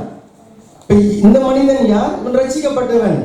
விதைக்கப்பட்டானா? வசனம் விதைக்கப்பட்டதா? ஆமா விதைக்கப்பட்டது. இப்ப அந்த வசனம் வேர் கொண்டதா? ஆமா வேர் கொண்டது. நல்லா வேர் கொண்டு இருக்கிறது. கற்பாறையெல்லாம் இல்ல, வேர் கொண்டு விட்டது. இப்ப அந்த செடி வளர்கிறது. ஓரளவுக்கு நன்றாக அந்த செடி வளர்ந்து கொண்டு வருகிறது. விசுவாச வாழ்க்கையில ரட்சிக்கப்பட்டு நம்ம ஞானஸ்நானம் பெற்று தேவனுடைய சபை கூடி வருதல நம்ம எல்லாம் வருகிறோம். அநேக வீட்டு ஜெப கூட்டங்கள்ல வருகிறீர்கள். செவ்வாய்க்கிழமை கூட்டங்கள்ல கலந்து கொள்கிறோம். உபவாசம் இரவு கூட்டங்கள்ல கலந்து கொள்கிறோம். விசுவாசத்தில் நாம் வளர்கிறோம். செடி வளர்கிறது, செடி வளர்கிறது. நான் எதிர்பார்க்கிற நன்மை, ஆசீர்வாதங்கள், விடுதலைகள் என்னுடைய வாழ்க்கையில காண ஆரம்பிக்கிறது. செடி வளர்ந்து கொண்டிருக்கிறது, மரம் வளர்ந்து கொண்டிருக்கிறது. இப்போ அந்த செடி என்ன பண்ணுகிறான்? அது எதன் மத்தியில வளர்கிறது? முள்ளுகள் மத்தியில அது வளர்ந்து கொண்டிருக்கிறபடினால முள்ளுக்கு யாரும் உரம் போட்டு அதை பராமரித்து யாரும் வளர்க்கிறது இல்லை. முள்ளு தானாகவே வளர்கிறது இல்லையா? உங்களுடைய தோட்டங்கள்ல நீங்க வெட்ட வெட்ட அது வளரும், சும்மாவே வளரும். ஒரு இடம் காலியா சும்மா பராமரிக்காம இருந்தா முள்ளு உடனடியாக அங்கு வளர்ந்து விடும். நீங்க வெட்ட வெட்ட அது வளர்ந்து கொண்டேதான் இருக்கும். வெட்டாம விட்டுட்டீங்கன்னு சொன்னா அந்த முள்ளு வளர்ந்து, ஏன்னா முள்ளுகள் வேகமா வளர்ந்துடும், களைகள் ரொம்ப சீக்கிரமா வளர்ந்துடும். மனுஷனுடைய இருதயத்துல இந்த உலக காரியங்கள் சீக்கிரமா வளர்ந்து விடும். பிசாசுடைய அந்த கிரியைகள் சீக்கிரமா வளர்ந்து விடும். பிசாசு அந்த களைகளை விதைக்கிறது சீக்கிரமா வளர்ந்து விடும். அது வளர்ந்து அந்த தேவனுடைய ராஜ்யத்தின் ஆசீர்வாதத்தை உண்டு பண்ணக்கூடிய அந்த செடியை அது நசுக்கி போட்டு விடுகிறது என்று சொன்னால் என்ன அர்த்தம்? என்னுடைய விசுவாச வாழ்க்கையை அது நெருக்கி போட்டு விடுகிறது, நெருக்கி போட்டு விடுகிறது. அப்ப அந்த முள் எதை குறிக்கிறது? முள் உலக கவலை. நம்ம யோசனை பண்ணி பார்த்திருப்போமா? உலக கவலை, ஐஸ்வர்யத்தின் மயக்கம், சிற்றின்பங்கள், மற்றவர்களை பற்றி உண்டாகக்கூடிய இச்சைகள் அப்படின்னு சொல்லி அந்த முள்ளுகளை குறித்து மத்தேயு 13 மார்க் 4 லூக்கா 8 அந்த இருக்கக்கூடிய அந்த பகுதியில வசனம் சொல்லுகிறது பாருங்க. அந்த முள்ளு என்ன? முள்ளு என்னுடைய உலக கவலை, எதிர்காலத்தை குறித்த கவலை. எனக்கு யார் உதவி செய்வார்? என்னுடைய சூழ்நிலை எப்படி மாறும்? அல்லது இது எப்படியா போய் முடியும்? அல்லது பிள்ளைகளுடைய வாழ்க்கை எதிர்காலம் எப்படியா இருக்கும்? அல்லது என்னுடைய குடும்பம் எப்படிப்பட்ட ஒரு எதிர்காலத்தை நோக்கி செல்லுகிறது? கவலை, கவலை, அந்த இறுதி அந்த ஒரு பாரம். கவலைப்படாமல் இருங்கள், கவலைப்படாமல் இருங்கள் என்று சொல்லி கர்த்தர் வேத வசனத்துல பல முறை அவர் சொல்லி இருக்கிறார். கவலைப்படாம எப்படி இருக்கிறது? நான் தானே பிரச்சனையை அனுபவிக்கிறேன் இல்லையா? ஒரு சூழ்நிலை வரும்பொழுது, அல்லது ஒரு பிள்ளைக்குரிய காரியம், அல்லது குடும்ப சமாதானத்துக்குரிய காரியம், அல்லது ஒரு பிள்ளைகளுடைய ஒரு எதிர்காலம், ஒரு திருமணம், அல்லது என்னுடைய பொருளாதாரம், நான் தான் அந்த பிரச்சனைகள் நடந்து போகிறேன். முள்ளுகள்ல நான் தான் நடந்து போகிறேன். கவலைப்படாம இருக்கிறது எப்படி இருக்கிறது? நான் கவலைப்படாம நீ ஏன் கவலைப்படுவேன்? அப்ப கவலைப்படாமல் இருக்க முடியாது. ஆனால் கர்த்தர் சொல்லுகிறார், நீ படுகிற அந்த கவலை தான் தேவனுடைய வாழ்க்கையில வைத்திருக்கிற ஆசீர்வாதங்களாகிய அந்த பரலோக ராஜ்யத்தின் அந்த செடியை நெருக்கி நசுக்கி போட்டுவிடும். அது பலன் இல்லாம போயிடும். அந்த ஆசீர்வாதத்தை நீ காணாமலே போயிடுவேன். அப்ப என்ன செய்ய முடியும்? கர்த்தர் சொல்கிறார் 1 பேதுரு புத்தகத்துல 5வது அதிகாரத்தில் கர்த்தர் சொல்கிறார், நான் கவலை வருகிறதை தடுக்க முடியாது. அப்ப நான் கவலை வந்து விடுகிற மாத்திரத்துல அதை நான் என்ன செய்யணும்? 1 பேதுரு 5வது அதிகாரத்துல 8வது வசனத்தில் 7வது வசனத்துல கர்த்தர் சொல்லுகிறார் பாருங்க. அவர் அவர்களை விசாரிக்கிறவராய் இருக்கிறபடியினால் உங்கள் கவலைகளை எல்லாம் அவர் மேல வைத்து விடுங்கள். ஆமென். எங்க வைத்து விடணுமா? என்னுடைய இருதயத்திலேயே நான் சுமந்து கொண்டிருக்க முடியாது, இருக்கக்கூடாது. ஒரு 100 கிலோ அரிசி மூட்டை, சரி அது இந்தியாவில், இங்க 20 கிலோ அரிசி மூட்டை இல்லையா? உங்க வீட்டுக்கு வாங்குறீங்க தானே? 20 கிலோ அரிசி மூட்டை கொஞ்ச நேரம் இப்படி காரில் வந்து தூக்கிக்கிட்டு வீட்டுக்குள்ள வர வரைக்கும் அது கொண்டு வர முடியும், தூக்கி கொண்டு வர முடியும். அதே தூக்கி நீங்க தலைமையில வச்சிருக்க முடியும் இல்லையா? அதே நீங்க தலைமையில அந்த அரிசி மூட்டையை தூக்கி வைத்துக் கொண்டு இருந்தா அது என்ன ஆகும்? அது 20 கிலோவா இருக்கிறது இன்னும் ஒரு அரை மணி நேரம் கழிக்கும் போது 30 கிலோ மாதிரி தெரியும். இன்னும் ஒரு 2 மணி நேரம் கழிச்சு போனா இன்னும் 50 கிலோவை தூக்கி கொண்டு இருக்கிறது போல தெரியும். நேரமாக மாக மாக அந்த பாரம் என்ன பண்ணும், அந்த மனுஷனை அழுத்தி அழுத்தி அழுத்தி அழுத்தி அவனை அப்படியே படுக்க வைத்து விடும். இப்ப கர்த்தர் சொல்றாரு, அந்த கவலைகள் வரும், அந்த கவலைகளை என்னிடத்துல இறக்கி வை. அல்லேலூயா. ஜபத்தினால, வேண்டுதலினால, கண்ணீரோடு என்னுடைய சமூகத்துல நீ உன்னை ஒப்புக்கொடு. அல்லேலூயா. பாருங்க, ரட்சிக்கப்பட்ட தேவனுடைய பிள்ளைகள் அழுவக்கூடிய ஒரு இடம் இருக்கிறது. அவங்க அழுவணும் அப்படின்னு சொல்லி சொன்னா ஒரே ஒரு இடம் தான். அது எங்க? கர்த்தருடைய பாதம் மாத்திரமே. அல்லேலூயா. வேற யார் இடத்துல சொல்லி நீங்க அழுகிறவர்களாக இருக்க கூடாது. ஆமென். தேவனுடைய பிள்ளைகள் அழுகணும் அப்படின்னு சொல்லி சொன்னா கர்த்தருடைய பாதத்துல உபவாசத்தோடும் கண்ணீரோடும் அவருடைய பாதத்துல நீங்கள் உங்களுடைய அழுகையை ஊற்ற வேண்டும். உங்களுடைய பாரத்தை நீங்க அவரிடத்துல இறக்கி வைக்க வேண்டும். இருதயத்துல தேவ அந்த சமாதானம், எல்லா புத்திக்கும் மேலான அந்த தேவ சமாதானம் என்னுடைய இருதயத்தை நிரப்பும். அல்லேலூயா, அல்லேலூயா. அவர் சொல்லுகிறார், அந்த கவலைகள் அந்த செடியை நசுக்கி போட்டுவிடும். அது மாத்திரமல்லாம ஐஸ்வர்யத்தின் மயக்கம், ஐஸ்வர்யத்துக்கு பின்னாடியே ஓடுகிறது. சம்பாதிக்கணும். தேவனுடைய பிள்ளைகள் உழைத்து அதை சம்பாதிக்க வேண்டும். கடுமையாக உழைத்து சம்பாதிக்க வேண்டும். சம்பாதிப்பதற்கு, ஐஸ்வர்யத்தை சம்பாதிப்பதற்கு தேவையான பலனை கர்த்தர் தருகிறார். ஐஸ்வர்யமும் கனமும் அவரிடத்திலிருந்து வருகிறது. ஆனால் அதுதான் கதி அப்படின்னு சொல்லி அது பின்னாடியே ஓடி விடுகிறது கிடையாது. கர்த்தர் சொல்கிறார், என்னை நீ முதலாவது தேடு, எனக்கு நீ முக்கியத்துவத்தை கொடு. அல்லேலூயா. இதெல்லாம் முள்ளுகளாக வளரக்கூடிய செடி. அந்த ஜனங்கள் பாருங்க, நல்ல பக்தியான ஜனங்கள், இயேசுவை அன்பு செய்கிறவங்க, வசனத்தை அன்பு செய்கிறவங்க, வேலை வேலை வேலை வேலைன்னு சொல்லி போய் தேவனையே ஆராதிக்க முடியாதபடிக்கு எத்தனை வாலிப பிள்ளைகளை, வீட்டில் இருக்கக்கூடிய பிள்ளைகளை கட்டி வைத்திருக்கிறது அந்த வேலை. அந்த வேலை வேலை அப்படின்னு சொல்லி அவர்களை கட்டி வைத்து குடும்ப பெற்றோர்களுக்கு கவலைகளை கொடுத்து, பாரங்களை கொடுத்து, எதிர்காலத்தை குறித்த கவலையை குறித்து வேலையிலேயே போட்டு அடிமையாக்கி விட்டு பணம் சம்பாதிக்கணும், பணம் சம்பாதிக்கணும். நிச்சயமா நீ தான் சம்பாதிக்கணும். குறையை பிரித்து கொண்டது கொட்டாது. ஆனால் நீ தேவனுடைய ராஜ்யத்தை முதலாவது தேடுவதற்கான நீ அந்த நேரத்தை நீ கொடுக்கும் பொழுது கர்த்தருடைய உழைப்பை ஆசீர்வதிப்பார். உன்னுடைய கையின் பிரயாசத்தை ஆசீர்வதிப்பார். அல்லேலூயா. உன்னுடைய ஐஸ்வர்யத்தை அவர் பெருக பண்ணுவார். உன்னுடைய வேணாத செலவுகள், வீண் செலவுகள், திடீர் திடீரென்று வரக்கூடிய செலவுகளை எல்லாம் தடுத்து நிறுத்துவார். அல்லேலூயா. நீ சம்பாதிக்கிறதை சாப்பிடும்படிக்கு அவர் செய்வார். அல்லேலூயா. ஆமென். அல்லேலூயா. அது இல்லாம அந்த சிற்றின்பங்கள் முள்ளுகளை போல வளர்ந்து அது என்னை நெருக்கி போட்டு விடுகிறது. சிற்றின்பங்கள் என்று சொல்லும்போது பெரிய இச்சைகளுக்குரிய அந்த ஆசைகள் மாத்திரம் இல்லாம சிற்றின்பங்கள் ஒரு பொழுதுபோக்குக்காக, பிரதர், பொழுதுபோக்குக்காக என்று சொல்லி இது எனக்கு பழக்கமாயிடுச்சு, இதனுடைய ஹேபிட் ஆயிடுச்சு அப்படின்னு சொல்லி பல சிறு பிள்ளைகள் வீட்டுல கூட பெற்றோர்கள் அப்படியே 24 மணி நேரம் அந்த டிவிக்கு முன்னாடி உட்காந்து அந்த கேம், அந்த வீடியோ கேம் விளையாடு, அதுதான் அவனுக்கு பொழுதுபோக்கு. பொழுதே போய்விடும் இல்லையா? டிவி நாடகம் நம்ம இங்க எப்படி பார்க்கறாங்க, நம்ம இந்தியாவில் சீரியல் பார்த்தே வாழ்க்கை சீரியஸா போயிடும். அதான் ஒரு சின்ன சின்ன ஆசைகள், சின்ன சின்ன காரியங்கள். ஒரு கடத்தெருவுக்கு போயிட்டு வருது, அதுக்காக கடத்தெருவிலேயே சுற்றி கொண்டு இருக்க முடியும்? ஒரு வீடு சென்று பார்த்து விட்டு வருது, அதுக்காக வீடு வீடாக நம்ம ஊரா சுற்றி ஊர் சுற்றுகிறவர்களாக நம்ம இருக்க முடியும்? இல்ல. அது ஒரு பழக்கமாக ஆக்கிக் கொள்ளக்கூடாது.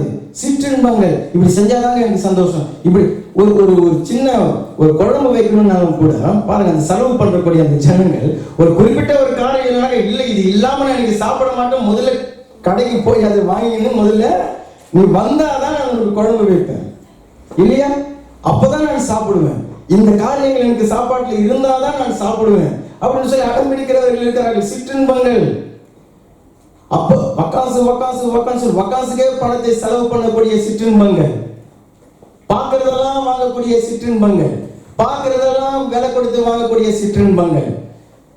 பெருந்திண்டியினால நீங்க உங்களுடைய இருதயத்தை பாரமாக்காமல் இருங்கள் என்று சொல்லி பைபிள் சொல்லுது. பெருந்திண்டி, தின்னே தீர்த்த குடும்பம் அப்படின்னு சொல்லி ஒரு சிலரை சொல்லுவாங்க. இல்ல, தேவனுடைய பிள்ளைகள் இல்ல, அப்படி இருக்க மாட்டார்கள். அல்லேலூயா. அது அவருடைய அந்த விசுவாச வாழ்க்கையை நெருக்க விட்டுவிட மாட்டார்கள். அல்லேலூயா. அந்த முள்ளுகளை வேரோடு பிடுங்கி போடுவார்கள். ஆமென். உங்களுடைய வாழ்க்கையில இருந்து அது வெட்டினாதான் வளரும், அதை நாங்கள் வேரோடு பிடுங்கி போடுகிறோம். ஆமென். கர்த்தராகிய இயேசு கிறிஸ்து சொன்னார், நீ அதை பார்த்து பேசு, அதை பார்த்து நீ பேசு. பிடிமுண்டு ஆட்களிலே நடப்படுவாயாக என்று சொல்லி கட்டளையிடு, அது உனக்கு கீழ்ப்படியும். ஆமென், அல்லேலூயா. கர்த்தர் அதை இன்றைக்கு எனக்கு அவர் சொல்லிக் கொடுக்கிறார். அவருடைய நாமம் எனக்கு கொடுக்கப்பட்டிருக்கிறது.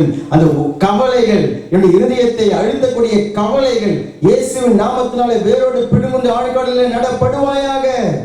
ஐஸ்வர்யத்தின் மயக்கம், இச்சைகளுக்குரிய மயக்கம் இயேசுவின் நாமத்தால் என்னுடைய இருதயத்தை விட்டு வேரோடு பிடுமுண்டு ஆழ்கடலிலே நடப்படுவாயாக. அல்லேலூயா. அது உங்களுக்கு கீழ்ப்படியும். நீங்கள் விசுவாசத்திலே வளருகிறீர்கள். ஆனால் இங்கே சொல்லப்பட்டிருக்கிற அந்த நிலம் அதுவும் பலன் தராமலேயே அது போய்விட்டதாம். என்ன ஒரு பரிதாபம்! முதல் நிலத்துல விசுவாசம் உருவாகவே இல்லை, வழி பாதையில இருந்தது, விசுவாசமே உருவாகல. வார்த்தை ஏதோ கேட்டாங்க, அது பாட்டு என்னமோ இருக்கிறது போல அது இருக்கிறது, ரட்சிப்பாங்க உண்டாகல. இரண்டாவது நிலம் கற்பாறை உள்ள நிலம், ரட்சிப்பு உண்டானது, விசுவாசித்தார்கள், ரட்சிக்கப்பட்டார்கள், ஞானஸ்நானம் பெற்றார்கள். ஆனால் அவர்களுக்குள்ள அந்த இருதயத்தினுடைய அந்த ஒரு மேட்டிமைகள் அதெல்லாம் அங்க இருந்து அவர்கள் தேவனை சார்ந்து தாழ்மையோடு தேவனுடைய கிருபையை சார்ந்து வாழ்கிற வாழ்க்கை இல்லாம தங்களுடைய மேட்டிமைகளை அதிலிருந்து பலத்தை பெற்றுக்கொண்டு அந்த ஒரு போராட்டம் என்று சொல்லி வரும்பொழுது கர்த்தரை எப்படி தேடி அவரிடத்துல அந்த பலத்தை பெற்றுக்கொள்ள வேண்டும் என்று சொல்லி தெரியாம அது தீர்ந்து போய்விடுகிறது. தேவனுடைய வசனம் அதிலிருந்து ஒரு பலத்தை பெற்றுக்கொள்ள வேண்டும், அதுல அவர்கள் தோற்று போய்விடுவார்கள். தேவனுடைய வார்த்தை புறப்பட்டு வரும்போது கண்டித்து உணர்த்தப்படும், ஒரு காரியத்தை குறித்து கண்டித்து உணர்த்தப்படும். என்னுடைய வாழ்க்கையில தேவனுக்கு பிரியமில்லாத காரியத்தை குறித்து கண்டித்து உணர்த்தப்படும். அதுக்காகத்தான் தேவன் தம்முடைய வசனத்தை அனுப்புகிறார். ஆனால் அந்த வசனம் வரும்பொழுது அதனால இருதயம் காயம் அடைந்து விடுகிறார்கள், அதனால இடரல் அடைந்து போய்விடுவார்கள். காரணம் அந்த கற்பாறை அங்கு இருக்கிறது. இல்லாண்டவரே, இந்த வசனம் உண்மை, என்னுடைய இருதயத்தில் இந்த காரியம் இருக்கிறது, இதை நீக்கி போடும்படிக்கு எனக்கு உதவி செய்யுங்க, நீர் எனக்கு பலத்தை தாரும் அப்படின்னு சொல்லி கேட்டு அதுல தன்னுடைய தாழ்மையை வெளிப்படுத்தி அங்கு கர்த்தர் எனக்கு கண்டித்து உணர்த்தின காரியத்தை அந்த இருதயத்திலிருந்து நீக்கி போடுவார்கள். ஆமென், அல்லேலூயா. இந்த முள்ளுள்ள இடத்துல விளைந்த அந்த செடி அதை சுற்றி வளரக்கூடிய முள்ளுகளினால நெருக்கப்பட்டு விட்டது. ரட்சிக்கப்பட்ட வாழ்க்கையில ரட்சிக்கப்பட்ட ஒரு சில வருஷங்கள் வரும்பொழுது திரும்ப ரட்சிக்கப்படுவதற்கு முன்பாக இருந்த பாவ காரியங்கள், பாவ எண்ணங்கள் அது திரும்பவும் முளைக்கும், திரும்பவும் வளரும். ஏன்னா சாத்தான் ஓய்வு இல்லாம ரெஸ்ட் இல்லாம வேலை செய்வான் பாருங்க. அவனுக்கு சம்பளம் தேவையில்லை, அவன் நீங்க சும்மா தூக்கி கொண்டு இருக்கிற நேரத்திலேயே களைகளை அப்படி விதைச்சிட்டு போயிடுவான். அப்ப இந்த பழைய பாவ காரியங்கள் அதெல்லாம் மறுபடியும் மேற்கொண்டு வளரும். என்னுடைய வைராக்கியங்கள், என்னுடைய கோபங்கள், என்னுடைய எரிச்சல்கள் அதெல்லாம் அப்படியே அது முள்ளுகளாக அது அப்படியே எழும்பும். இல்லை இல்லை, இயேசுவின் நாமத்தினால அது வேரோடு பிடுங்கி ஆழ்கடலில் நடப்படுவாயாக என்று சொல்லி நான் கட்டளையிடுவேன். ஆமென், அல்லேலூயா. கர்த்தர் இன்றைக்கு நம்முடைய நிலத்தை அவர் பண்படுத்துகிறார். ஆமென். என்னுடைய நிலம் தேவனுடைய தோட்டமாகும்படிக்கு அது வளருவதாக. ஆமென், அல்லேலூயா. எப்படி அந்த நிலத்தை பண்படுத்துவது? நான்காவது ஒரு நிலம் இருக்கிறது, நல்ல நிலம். அதை வருகிற வாரத்தில் நாம் பார்ப்போம். 3 நிலங்களை பார்ப்போம். இந்த நிலத்தை எப்படி பண்படுத்துகிறது? சரிப்பா, உன்னுடைய நிலம் நடைபாதையா இருக்குது, நீ ரட்சிக்கப்பட மாட்ட, போயிட்டு வா அப்படின்னு சொல்லுகிறதுக்கா தேவன் இதை எழுதி வைத்திருக்கிறார்? அல்லது கற்பாறையா இருக்குது, அங்க கல்லுக்கல்லா இருக்கிறது உன்னுடைய இருதயம், நீ பெருசா பலன் கொடுக்க மாட்டே, நீ ரட்சிக்கப்பட்டு இருப்ப, பெருசா பலன் கொடுக்க மாட்ட போ அப்படின்னு சொல்லுவதற்கா? அல்லது உன்னுடைய வாழ்க்கையில நிறைய முள் இருக்கிறது, நிறைய கவலை இருக்கிறது, பணம் பணம் சொல்லிட்டு நீ ஓடுற, அல்லது உனக்கு இச்சைகள் இருக்கிறது, நீ பலன் தர மாட்ட அப்படின்னு சொல்லுவதற்காக தேவ வசனம் இல்லை. இன்றைக்கு அந்த நிலத்தை கர்த்தர் பண்படுத்துகிறார். அல்லேலூயா. பண்படுத்துகிறார். பிடுங்க வேண்டியதை அதிலிருந்து பிடுங்கி போடுகிறார், உடைக்க வேண்டிய கற்பாறைகளை அதிலிருந்து உடைத்து போடுகிறார். ஆமென், அல்லேலூயா. அது நல்ல நிலமாக அது மாற வேண்டும். ஆமென். சரி, கர்த்தர் அதை எப்படி செய்கிறார்? 1 யோவான் புத்தகத்தை நாம் எடுத்துக்கொள்ளலாம். அதுல முதல் காரியமே என்னுடைய இருதயத்துல என்ன இருக்கிறது, எப்படிப்பட்ட நிலமாக நான் இருக்கிறேன் அப்படிங்கிறத நாம் அறிந்து கொள்ளும் பொழுதே பாதி விடுதலை. ஆமென்.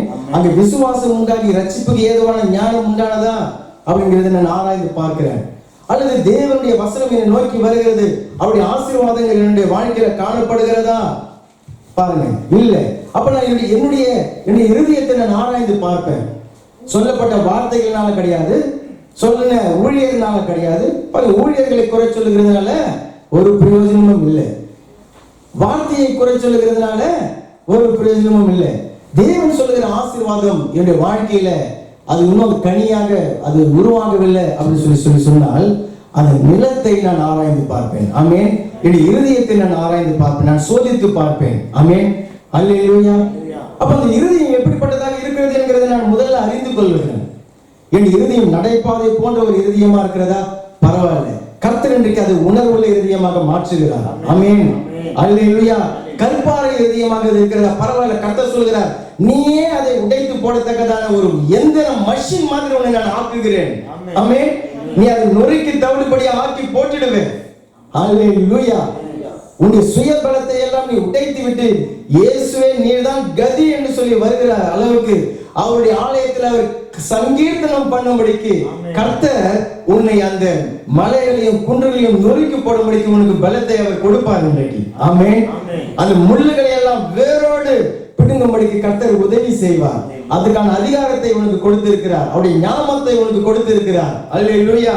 சரி, அப்ப நான் அதை அறிந்து கொள்ளும் பொழுது இரண்டாவதாக என்ன செய்ய வேண்டும்? 1 யோவான் 1:7 வாசிக்கலாம். நமக்கு பாவம் இல்லை என்போமானால் நம்மை நாமே வஞ்சிக்கிறவர்களாக இருப்போம், சத்தியம் நமக்குள்ளே இராது. நம்முடைய பாவங்களை நாம் அறிக்கையிட்டால் பாவங்களை நமக்கு மன்னித்து எல்லா நியாயத்தையும் நீக்கி நம்மை சுத்திகரிப்பதற்கு அவர் உண்மையும் நீதியும் உள்ளவராய் இருக்கிறார். அல்லேலூயா. பலமாய் கரங்களை கைத்தட்டி கர்த்தருக்கு நாம் நன்றி சொல்கிறோம். அவருடைய ரத்தம் என்னை ஏதோ பாவ மன்னிப்பு கொடுத்து ரட்சித்து இந்த ஞானஸ்நானம் பெற்றுக் கொடுத்தது மாத்திரமல்ல, என்னுடைய கிறிஸ்தவ வாழ்க்கை முழுவதும் கர்த்தராகிய இயேசு கிறிஸ்துவ ரத்தம் ஊற்று போல எனக்கு திறக்கப்பட்டிருக்கிறது.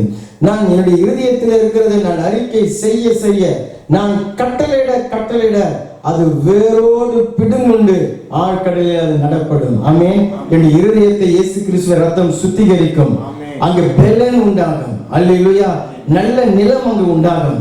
ஒரு தாழ்மையான ஒரு இருதயம் உண்டாகும், ஒரு கீழ்ப்படுகிற ஒரு இருதயம் உண்டாகும், ஒரு உண்மையான ஒரு இருதயம் உண்டாகும், ஒரு உணர்வுள்ள ஒரு இருதயம் உண்டாகும். அல்லேலூயா. கர்த்தர் அதை அவர் நமக்கு செய்கிறார். ஆமென். அல்லேலூயா.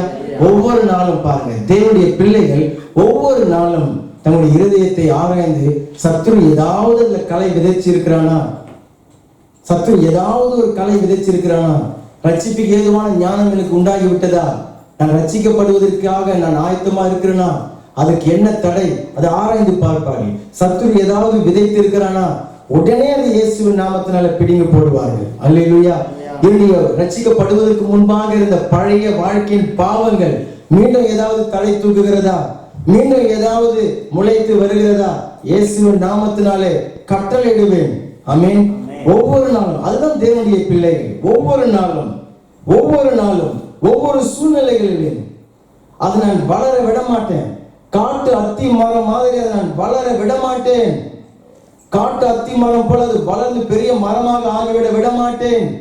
வேரோடு நான் பிடுங்கி போடுவேன், வேரோடு நான் அதை எரித்து போடுவேன். அல்லேலூயா.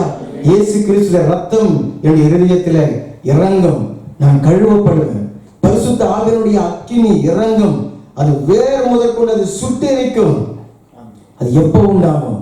அவருடைய ஆலயத்துல, அவருடைய சபை கூடி வருதல நான் வரும்பொழுது, வீட்டில நான் வேதத்தை எடுத்து வாசித்து நான் ஜெபித்து என்னை ஆராய்ந்து நான் பார்க்கும் பொழுது, அல்லேலூயா, மற்றவர்களை குறை சொல்ல மாட்டேன், தேவன் மேல குறை சொல்ல மாட்டேன், ஊழியர் மேல குறை சொல்ல மாட்டேன். ஐயோ சும்மா வாக்குத்தத்தம் சொல்லினே இருக்கிறாங்க, வாக்குத்தத்தத்தை குறை சொல்ல மாட்டேன். அவைகள் அத்தனையும் விதைகள், அவைகள் பலனை உண்டு பண்ணும்.